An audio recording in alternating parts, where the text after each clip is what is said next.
مسلم league نون اس پیشکش کو قبول کرتی ہے؟ دیکھیے شیخ رشید صاحب جو ہیں وہ ہیں تو وزیر داخلہ، لیکن ان کی ہر گفتگو جو ہے وہ مطلب میں، مجھ سے، عمران خان، وہ درباری زیادہ لگتے ہیں، وزیر داخلہ کم لگتے ہیں.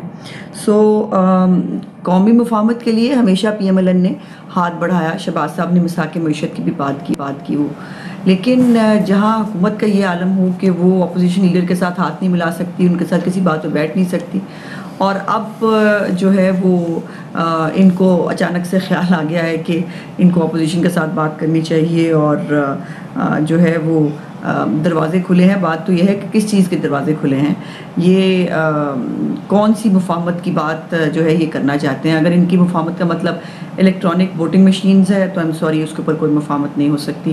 اگر یہ اب جو ہے جب ان کو نیب بھگتنے کی باری آئی ہے تو اس کے اندر یہ نیب لاز میں کوئی چینج لانا چاہتے ہیں تو ان کو مفاہمت کی ضرورت ہے، تو سوری، جو ہم نے بھگت لیا اب ان کو بھی اسی سے گزرنا پڑے گا. سو ان کی نہ ہمیں مفاہمت کی ضرورت ہے کوئی، اور نہ ہم ان کے ساتھ کوئی بات چیت. اچھا، ایک جانب کہہ رہے ہیں کہ مذاکرات کے لیے تیار ہیں، دروازے کھلے، دوسری جانب انہوں نے لانگ مارچ کے معاملے پر بھی خبردار کر دیا ہے کہ کسی کو لانگ مارچ کرنا ہے تو شوق سے کرے، حکومت جو ہے وہ اس کے لیے تیار ہے اور قانون اپنا رستہ اپنائے گا. اس پہ آپ کیا کہیں گے؟ مزے کی بات ہے. مطلب وہ شیخ رشید جس نے خود اپوزیشن کے دور میں جلا دو، گرا دو، پارلیمنٹ پہ حملہ کرو، لعنت بھیجو، یہ سب وہ کرتے رہے. یہ تو بہت قانون کی پاسداری فرما رہے تھے وہ، اور آج ہمیں دھمکیاں دے رہے ہیں. شیخ رشید صاحب اپنی دھمکی اپنے پاس رکھیں. یہ شیخ رشید صاحب کی ایک ہسٹری ہے، شاید پتہ نہیں بہت سارے لوگوں کو تو معلوم ہے کہ شیخ رشید صاحب جو ہے وہ اتنے بزدل آدمی ہیں کہ جب کوئی مشکل کے ٹائم کسی کے اوپر آئے وہ سب سے پہلے جو ہے وہ بھاگ جاتے ہیں وہاں سے. سو شیخ رشید صاحب جو ہیں وہ ہمیں ڈرانے کی کوشش نہ کریں. شیخ رشید صاحب کو دیکھ کے ہنسی آتی ہے، ڈر نہیں لگتا. اچھا جی، اسما یہ بتائیے گا الیکٹورل ریفارمز کے حوالے سے اور ساتھ میں الیکٹرانک ووٹنگ مشین کے حوالے سے کیا ہم فیوچر میں ایکسپیکٹ کریں کہ مسلم لیگ نون کا جو رویہ ہے وہ کسی حد تک نرم پڑے گا؟ آپ لوگوں کی جانب سے حکومت کو کسی قسم کی تجاویز دی جائیں گی؟ دیکھیے یہ کوئی کسی یہ نہیں ہے کہ ہم کوئی ہٹ درمی کر رہے ہیں یا ہمیں جو ہے وہ انتخابی اصلاحات اور الیکٹرانک مشینیں جو ہیں اس کے اوپر ہماری کوئی ذاتی پرابلم ہے. ایسا نہیں ہے. جو خود ایک ووٹ چور حکومت ہے، جو خود سلیکٹ ہو کے آئے ہیں، ان کی بنائی ہوئی مشینیں، جس کو پھر یہ ہے کہ پوری دنیا میں اس کے اوپر دو مختلف نیریٹیوز آلریڈی موجود ہیں، اور مختلف دنیا کے اندر الیکٹرانک مشینیں جو ہیں ان کے ایکسپیریمنٹ کو جو ہے وہ رد کیا گیا ہے. اور پھر یہ ہے کہ ہمارے ملک کے اندر جو ہے وہ الیکشن جو ہے وہ اس کے لیے اصلاحات، انتخابی اصلاحات کی اور اس کی نہیں، نظام بدلنے کی. اچھا، اپوزیشن کے جو آپس میں تعلقات ہیں اس پہ ذرا بات کر لیتے ہیں. بلاول نے یہ مشورہ دیا ہے کہ پہلے وزیر اعلیٰ پنجاب اور پھر وزیر اعظم کے خلاف تحریک عدم اعتماد لائی جائے. اس پر نون لیگ کا کیا موقف ہے؟ آپ لوگ تیار ہیں اس کے لیے؟ دیکھیے بلاول صاحب کچھ بھی فرماتے رہتے ہیں. اب میں ان کی کیا کہوں، مطلب جہاں وہ میجورٹی میں ہے وہاں لے آئیں نا عدم اعتماد، ان کو ان کا شوق پورا ہو جائے گا. جہاں وہ 6 ممبر ہیں وہاں وہ بھاگ کے ہمیں عدم اعتماد لے آئیں، عدم اعتماد لے آئیں. دیکھیے بلاول صاحب جو ہیں انہوں نے اپنی مرضی کی جو وہ کرنا چاہتے تھے. انہوں نے ہماری پیٹھ پہ جھرا گھونپا. انہوں نے اپنے الیکشن، سینٹ کا الیکشن ہمارے سر پہ جیت کے اس کے بعد اپنے اپوزیشن لیڈر کے عہدے کے لیے صرف جو ہے وہ پی ڈی ایم کو نقصان پہنچایا. تو وہ اب ہمیں اتنے مشورے نہ دیں، ہمیں ان کے مشورے کی ضرورت نہیں. اور ہم پہلے کہہ چکے ہیں کہ ہم نظام کی تبدیلی چاہتے ہیں. حکومت لینا اور وہ کرنا ہمارا مطمع نظر نہیں ہے. جب حکومت گرائی جا سکتی تھی، کاش تب عمران جو بلاول بھٹو صاحب ہیں وہ پی ڈی ایم کے ساتھ کھڑے ہوتے، استعفے دے دیتے تو آج حکومت کا نام و نشان. اچھا اسما، لاسٹلی بس آپ سے پوچھنا کہ کینٹونمنٹ الیکشنز کو لے کے مسلم لیگ نون کی کیا ریزرویشنز ہیں، اور اگر ان کو دور نہ کیا گیا تو پھر آپ کی پارٹی کا کیا لائے عمل ہوگا؟ دیکھیے کنٹونمنٹ الیکشن کے حوالے سے ہمارے بہت سارے تحفظات ہیں، اور وہ یہ ہے کہ پہلے تو جو پری پول ریگنگ انہوں نے ایک فارمولا ایکچولی سیٹ کر لیا ہے 2018 سے، جو انہوں نے سیکھا ہے وہ جو ہے وہ پہلے پری پول ریگنگ کرنا، وہ ترقیاتی اب آج کل کام ہو رہے ہیں، ترقیاتی کام ہو رہے ہیں. گورنر ہاؤس کے اندر وزیر اعظم بیٹھ کے جو ہے وہ امیدواروں کو بٹھا رہے ہیں اپنے حق میں. ایک کنٹونمنٹ کے کاؤنسلر کے الیکشن کے لیے اگر وزیر اعظم صاحب اتنے ویلے ہیں اور ان کو جو ہے وہ اتنی جو ہے وہ انسیکیور ہیں، تو پھر اس سے آپ اندازہ لگا لیجئے کہ ان کا خوف ویسے غلط نہیں ہے، ان کا خوف درست ہے. لیکن یہ بات بھی اپنی طور پر بالکل ایک اب اٹل حقیقت ہے کہ ہم نے فیصلہ کیا ہے کہ اناف از اناف. اب ہم برداشت نہیں کریں گے. ہمارے پاس اطلاعات ہیں, یہ ہمارے ورکرز کو کریک ڈاؤن کرنے کی کوشش کریں گے 72 گھنٹے پہلے. یہ جو ہے وہ سرکاری عملہ ساتھ ملا کے جو سیالکوٹ میں انہوں نے کیا کہ کچھ پولنگ اسٹیشن چوز کر کے پھر اس کے اندر انہوں نے اپنی مرضی کے, اور ہر ایک کو ٹاسک دیا تھا کہ آپ نے 300 ووٹ ڈالنا ہے, اور انہوں نے ڈالا اور وہ آپ نے دیکھ لیا. سو ہم نے طے کیا ہے کہ اب ٹٹ فار ٹیٹ ہوگا, جو یہ کریں گے اس کا اسی زبان میں بلکہ اس سے سخت زبان میں جواب دیا جائے گا. ٹٹ فار پالیسی ہوگی مسلم لیگ نون کی. بہت شکریہ جی. عظمہ بخاری صاحبہ ہمارے ساتھ موجود. اور کئی محاذ کھول کے رکھے ہیں بھائی, مطلب اپوزیشن آپس میں متحد نہیں ہوگی. اور پہلا یہی ہم دیکھتے ہیں ایک طریقہ کار کہ پہلے یہ ہوتا ہے کہ ایک دوسرے کے بارے میں بیان بازی روکی جاتی ہے نچلی قیادت کی جانب سے, پھر اس کے بعد باقی جو قیادت بات کرتی ہے. لیکن لگتا ہے کہ ابھی ان کو قریب آنے میں کافی ٹائم لگے گا. بالکل بالکل, کافی مسئلے مسائل ہیں. اچھا جی, فیاض الحسن چوہان صاحب کا ذرا تذکرہ کر لیتے ہیں. ویسے تو ہم ان کو مختلف ٹی وی چینلز پر انٹرویو کے حوالے سے اور ان کی شعلہ بیانی کے حوالے سے جانتے ہیں. پریس کانفرنسز جو کرتے ہیں وہ بڑی دھواں دار ہوتی ہیں اور مخالفین کے دانت کھٹے کرنا جانتے ہیں, جواب دینا جانتے ہیں. لیکن ان کا اور بھی ایک فن ہے جو ہم نے دیکھا, وہ آپ بتائیں گے. جی, ایک شو روم کا افتتاح تھا اور انوگریشن پہ وہ جو فیتا تھا, وہ فیتا جی کینچی نہیں چل رہی تھی, تو انہوں نے کہا یہ کون سی بات ہے, میں بہت اچھے دانت برش کرتا ہوں. اس کے بعد فیاض الحسن چوہان صاحب نے فیتا بڑے آرام سے اپنے دانت سے کاٹ دیا. مطلب وہ عذرائے تفنن ہم یہ بھی کہہ سکتے ہیں, وہ کہتے ہیں نا کچھ لوگوں کی زبان کینچی کی طرح چلتی ہے, کچھ لوگوں کے دانت کینچی کی طرح چلتے ہیں. دیکھیں کینچی کا خرچہ بچا رہی ہے, آگے جتنے افتتاحی ہوں گے نا آپ دیکھیں گے ایونٹس, اس میں کینچی کے خرچے بچ گئے. ہوتی ہیں, مطلب وہ ٹھیک نہیں ہوتی, تیز نہیں ہوتی. لیکن یہ آپ دیکھیں کہ کتنے ماشاءاللہ تیز دانت ہیں فیاض الحسن چوہان صاحب کی. امید ہے اس کے بعد نا تو بڑا اچھا کمبینیشن ہے زبان اور ان کو ٹوتھ پیسٹ کے ایڈ ملیں گے اب. ہاں بالکل, کہ اگر آپ چاہتے ہیں کہ آپ کے دانت بھی جیسے تیز ہو کہ آپ فیتا دانتوں سے کاٹ لیں تو آپ فلانا ٹوتھ پیسٹ استعمال کریں. تو چلیں جی بریک لے لیتے ہیں, بریک کے بعد آتے ہیں.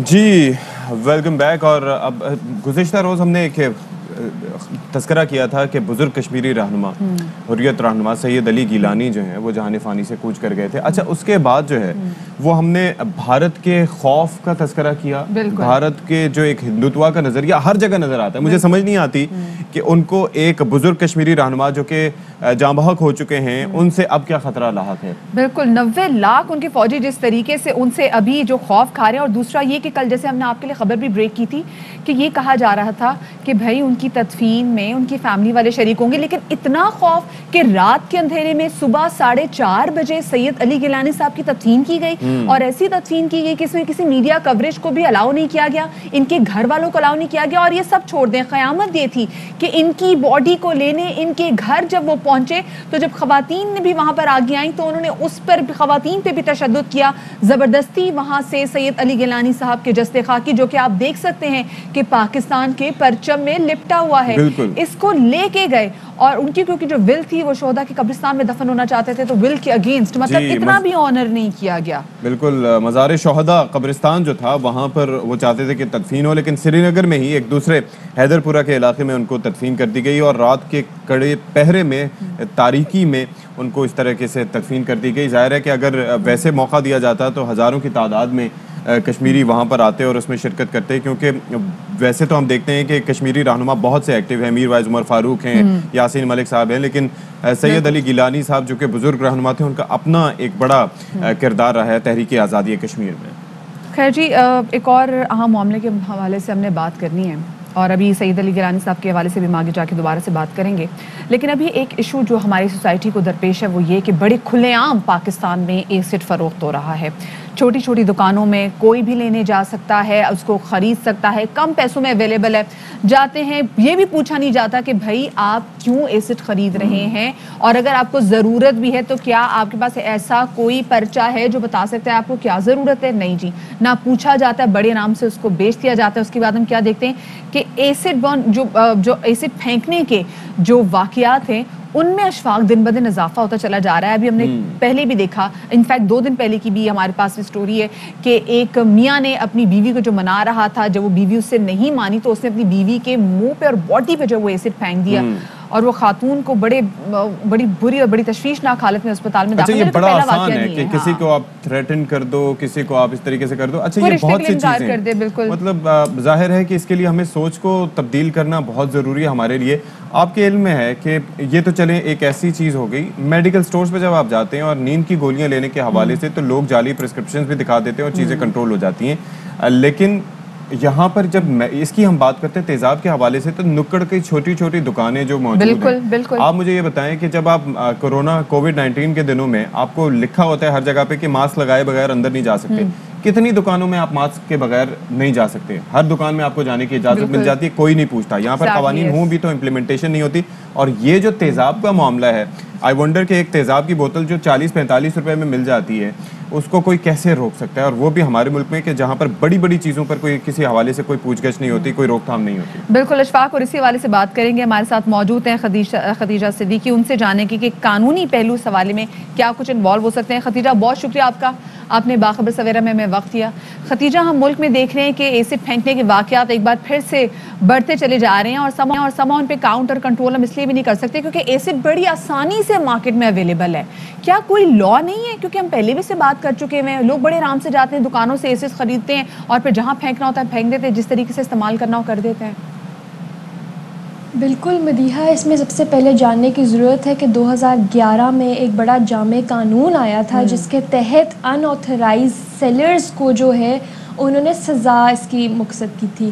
تو اس میں ہوتا یہ ہے کہ اس کی کوئی امپلیمنٹیشن نہیں ہے ابھی تک. جو ہے یہ چھوٹے سے چھوٹے کھوکے سے لے کے بڑے سے بڑے سپر مارٹ میں 80 روپیز کی ایک بوٹل ہے, لال رنگ کا لکوڈ ہوتا ہے جس کو باتھ روم کلینر کے طور پہ استعمال کیا جاتا ہے اور اسی پرپز کے لیے خرید اس کی جاتی ہے.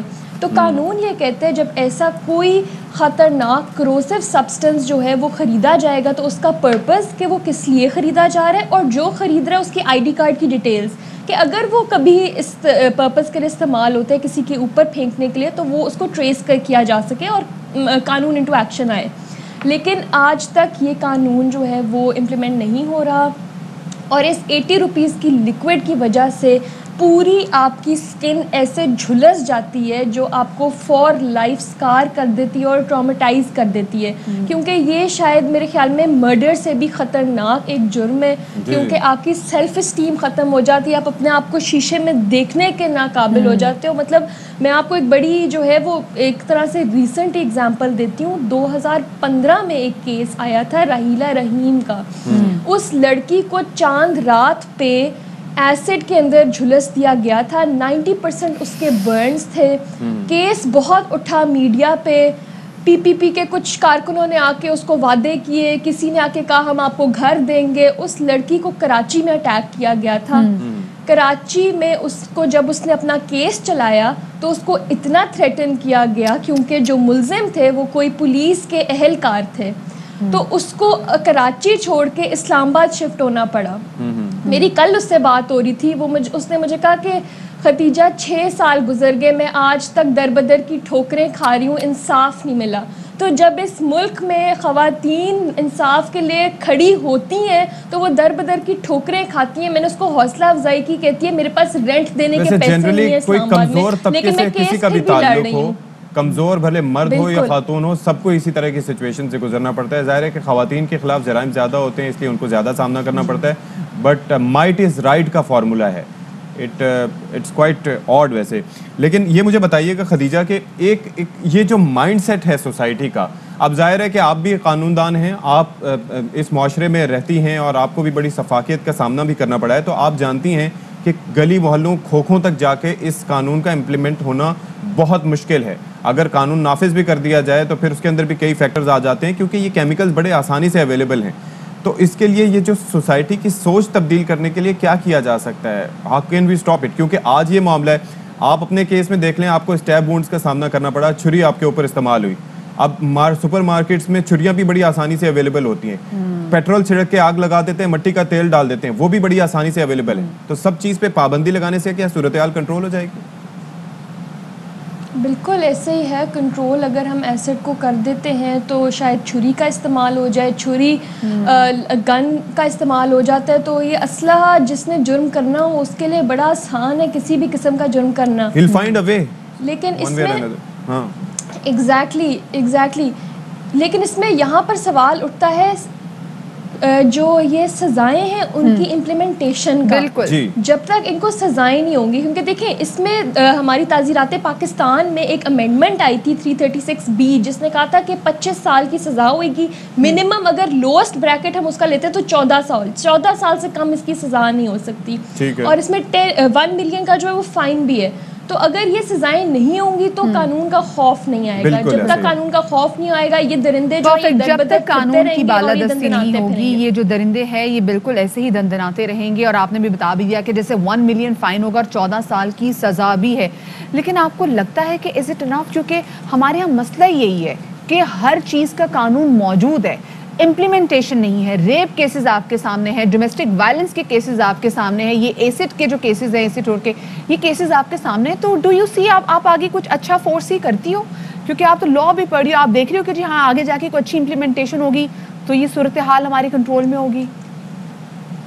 دیکھیں مدیحہ, جو ایسڈ اٹیکس ہیں ان کے کرائمز میں ایک کافی حد تک جو ہے وہ کمی آئی. 2015-16 میں 100 کے قریب ہر سال رپورٹ ہوتے تھے, لیکن اب 30-35 پہ وہ بریکٹ آ گئے. لیکن ابھی بھی یہ جرم ہو رہے ہیں, جس کا مطلب یہ ہے کہ چونکہ ان کی سزائیں نہیں ملتی, ٹائملی نہیں ملتی, کیونکہ دیکھیں justice delayed is justice denied. اگر 6 سال کے بعد بھی آج بھی وہ لڑکی در بدر کی ٹھوکریں کھا رہی ہے تو اس طرح کے کتنے ہزاروں کیسز ہوں گے جو ابھی بھی دبے ہوں گے یا وہ رپورٹ نہیں ہوئے ہوں گے اس ڈر کی وجہ سے کہ سوسائٹی ہمیں ایکسیپٹ نہیں کرے گی, یا یہ چونکہ لڑکی کا معاملہ ہے اس کو دبا دو, اس معاملے کو, اس کو اٹھاؤ نہ. اور خدیجہ ایک اور فیکٹر بھی ہوتا ہے کہ جب اگر کیس چل بھی رہا ہو اور کچھ عرصے بعد ایسا بھی ہم دیکھتے ہیں کہ اتنا ڈیلے کر دیا جاتا ہے, لٹکا دیا جاتا ہے کہ فریق جو متعلقہ ہوتا ہے, مدعی ہوتا ہے, اس کا بھی انٹرسٹ ختم ہو جاتا ہے. کہتے ہیں میں تو یہاں پر دھکے کھا کے خوار ہو رہا ہوں, کیا میں اس کے پیچھے بھاگوں, پیسہ بھی آپ کا ختم ہو رہا ہوتا ہے, آپ کی ٹائم بھی برباد ہو رہا ہوتا ہے, تو وہ لوگ بیچارے خود, اور جو سزا ہوتی ہے وہ بھی زیادہ نہیں ہوتی.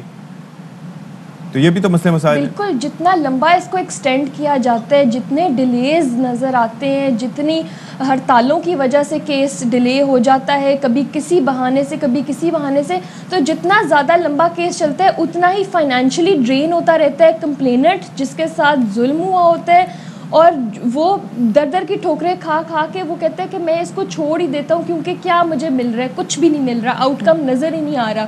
لیکن یہ کہ ایک لمبا پروسیجر ہے, ایک لمبا پروسیس ہے. یہ میں جتنی بھی وکٹمز ہیں, سروائیورز ہیں, ان کے لیے جو ہے حوصلہ افزائی کا ایک پیغام کہ آپ نے ڈٹے رہنا ہے اور لڑتے رہنا ہے, کیونکہ انصاف جو ہے جب تک ملے گا نہیں, جب تک سزائیں نہیں ہوئیں گی, تب تک جو ہے یہ پریسیڈنٹ کیسز نہیں بنیں گے اور ایگزامپل سیٹ نہیں ہوئیں گے. آلسو یہاں پہ صرف اور صرف وکٹم کی ذمہ داری نہیں ہے کہ وہ اپنے لیے آواز اٹھائے, یہاں پر اسٹیٹ کو بھی چاہیے کہ اسٹیٹ بھی اٹھے اور ایسے وکٹمز کی آواز بنے اور انشور کرے کہ ان کو انصاف مل رہا ہے. بہت شکریہ جی, خدیجہ صدیقی ہمارے ساتھ موجود تھی. اور ہم نے اکثر میں I have actually worked with the ladies جو کہ ایسڈ برن کی جو وکٹمز رہی ہیں, ان کی زندگی نا پوری ختم ہو چکی ہوتی ہے. آپ سوچے, جیسے خدیجہ نے بڑی اچھی بات کی کہ آپ کے اندر اتنا حوصلہ ہی نہیں ہوتا کہ آپ اپنا جو چہرہ ہے وہ آئینے میں دیکھ سکیں. ان خواتین کے اندر ہمت کیسے ہوگی کہ یہ گھر سے باہر نکلیں گی, گھر والے خود کاٹ دیتے ہیں ان کو. Cosmetic and plastic surgeries and وہ چیز نہیں ہو پاتی, وہ چیز نہیں ہو پاتی. اچھا, اور اس کے اندر معاملہ سارا یہی ہے. دیکھیں خدیجہ جس طرح سے میں نے تذکرہ کیا کہ ان کا سامنا ان کو کرنا پڑا اسٹیب وونڈز کا, چھری کے وار کر کے. ان کو جو وار کرنے والا تھا وہ کتنے عرصے میں چھوٹ گیا, جسٹ امیجن 3.5 سال کے بعد. 3.5 سال کے بعد. اسی طریقے سے جب تک پراپر سزائیں نہیں ہوں گی, چیزوں کو چھپا دینے سے they'll find another way. Hyderabad کا واقعہ تھا, اس کے اندر کس طریقے سے اور عورت کو مارا گیا. تو اس طرح کے واقعات پہ جب تک مکمل طور پر سزائیں کیفر کردار تک پہنچانے کا جو ورڈ ہے اس پر عملی طور پر میرے خیال سے جو مقررہ سازی کرنے والے لوگ ہوتے ہیں نا, جب تک اس کو پرسنل نہ لینا, اس پہ کام نہیں ہو سکتا. ایک چھوٹی سی بریک کی طرف ہم جا رہے ہیں, ہمارے ساتھ رہے گا.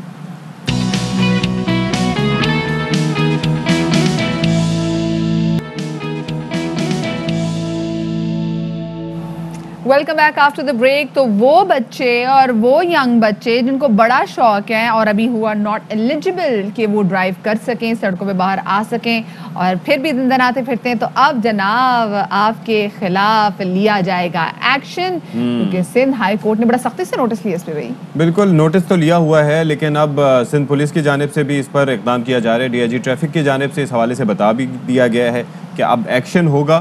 لیکن ہم اپنے آس پاس گلی محلوں میں بائکس پہ, اس کے ساتھ ساتھ گاڑیوں میں